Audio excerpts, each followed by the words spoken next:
Alhamdulillah, alhamdulillahilladzi a'tana bis-sabri wasyukur. Asyhadu an la ilaha illallah wa syakur. Wa asyhadu anna habibana wa nabiyana Muhammadan abduhu wa rasuluhu alladzi akhrajana minal dhulumati ilan nur. Allahumma shalli wa sallim ala sayyidina Muhammad wa ala alihi wa sahbihi ajma'in. Amma ba'du, fa ya ayyuhal hafidun ittaqullaha haqqa tuqatih wa la tamutunna illa wa antum muslimun. Qala Allah ta'ala fi kitabihil karim, a'udzu billahi minasy syaithanir rajim. Wa idh ta'azzana rabbukum la in syakartum la azidannakum wa la in kafartum inna 'adzabi lasyadid. Hadirin jamaah Jumat rahimahullah, bersyukur kita kepada Allah Subhanahu wa taala. Alhamdulillah, hingga di siang hari ini Sayyidul Ayyam di awal Jumat, kita masih diberi Allah nikmat umur, nikmat iman dalam Islam, hidayah dan taufik, sehingga pada siang penuh dengan keberkahan ini kembali kita mampu meninggalkan sejenak aktivitas dunia kita, menjalankan kewajiban salat Jumat berjamaah. Mudah-mudahan nikmat ini senantiasa Allah beri kepada kita semua sampai masanya nanti kita menghadap Allah Subhanahu wa taala. Salawat beriring salam senantiasa Allah curahkan kepada junjungan kita baginda Nabi Muhammad sallallahu alaihi wasallam, keluarganya, para sahabatnya, dan kita semua pengikutnya ila yaumil qiyamah. Hadirin jamaah yang senantiasa dimuliakan Allah Subhanahu wa taala.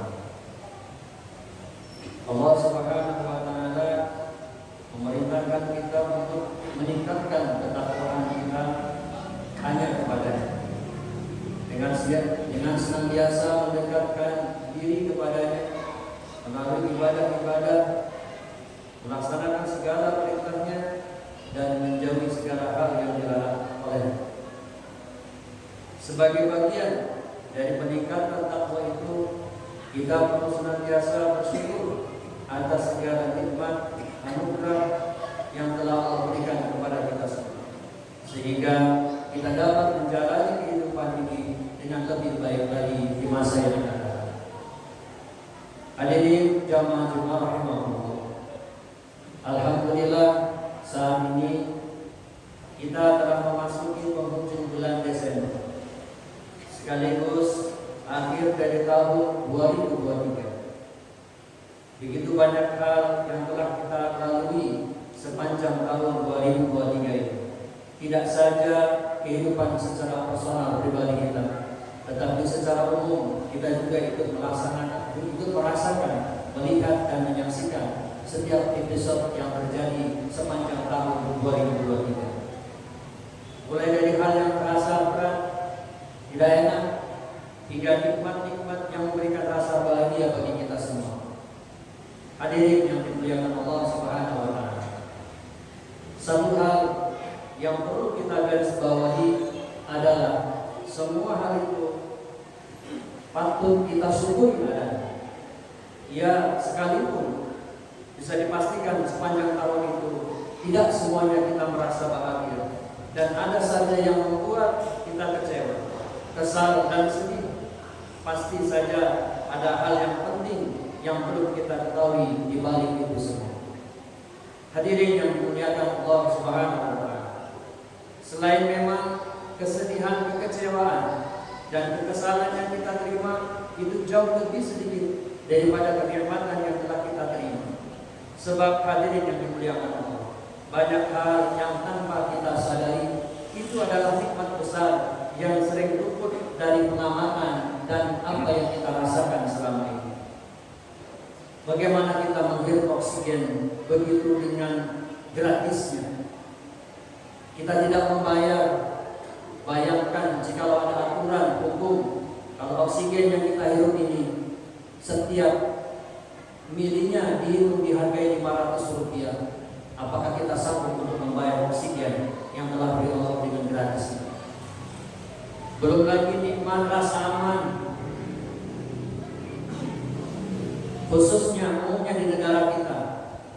nikmat, aman mencari rezeki, aman untuk beraktivitas beribadah.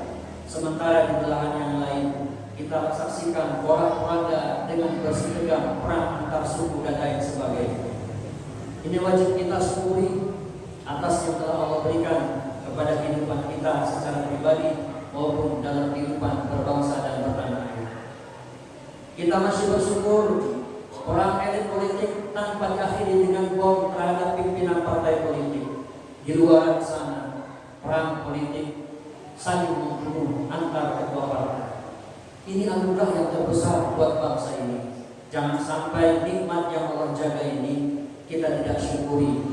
Bisa jadi nikmat ini yang Allah akan cabut nanti akibat ulah kita yang tidak pandai bersyukur dalam menolak apa yang diberikan oleh Allah Subhanahu wa taala. Hadirin yang dimuliakan Allah Subhanahu wa taala. Wajar saja jika Nabi Muhammad SAW sampai menyebut hal itu dalam hadis bahwa banyak orang tertipu akan dua kenikmatan, yaitu nikmat sehat dan nikmat diberikan waktu oleh Allah Subhanahu wa taala. Hadirin yang dimuliakan Allah Subhanahu wa taala. Allah Subhanahu wa taala secara tegas memerintahkan kita untuk bersyukur kepadanya melalui firman-Nya di dalam Al-Qur'an surah Al-Baqarah ayat 152 yang berbunyi a'udzu billahi minasyaitonir rajim. Fadhkuruni azkurkum washkuruni wala takfurun. Maka ingatlah kepadaku, aku pun akan ingat kepadamu. Bersyukurlah kepadaku dan janganlah kamu ingkar kepadaku. Hadirin yang dimuliakan Allah Subhanahu wa taala. Dalam kitab tafsir Imam Al-Bukhari mengutip sebuah pendapat bahwa syukur itu mengikat yang sudah ada dan memburu yang tiada. Ia juga menyampaikan bahwa syukur yang sesungguhnya adalah dengan senantiasa menjalankan ketaatan atas segala perintah Sang Pemberi nikmat. Sementara hal yang ditambahkan adalah pahala bonus dari Allah Subhanahu wa taala. Sementara itu, Al-Imam Al-Qurtubi dalam kitab tafsirnya menjelaskan bahwa hakikat syukur adalah mengakui bahwa nikmat itu tidak lain ditujukan bagi Sang Pemberi nikmat itu sendiri, yaitu Allah Subhanahu wa taala.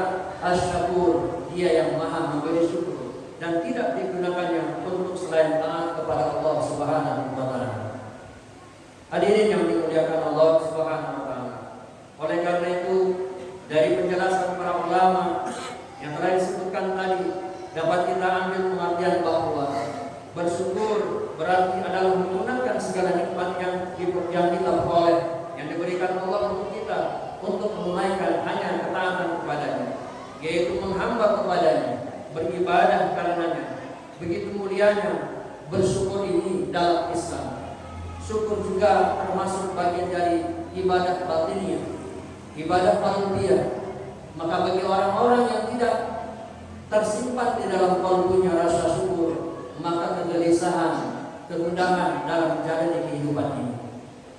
Begitu mulianya bersyukur ini sehingga Rasulullah SAW bersabda bahwa orang yang makan dan bersyukur itu sederajat dengan orang berpuasa dan sabar atas puasa itu. Hadirin yang dimuliakan Allah Subhanahu wa taala. Mari kita jadikan penghujung tahun Masehi 2023 ini sebagai bahan introspeksi secara pribadi, merenung, bermuhasabah atas segala apa yang telah Allah berikan kepada kita secara pribadi, untuk keluarga, untuk masyarakat, bangsa dan negara, sehingga lahir dalam sanubari kita sekecil apapun nikmat yang Allah berikan, kita wajib mensyukurinya. Sebesar apapun musibah yang Allah berikan, kita patut bersabar dalam menghadapinya, sehingga pertolongan Allah semakin dekat dan nyata untuk setiap kita, umumnya kepada bangsa dan negara ini. Amin ya rabbal alamin. Barakallahu wa lakum bil Qur'anil azim wa nafa'ani wa iyyakum bi ayati wa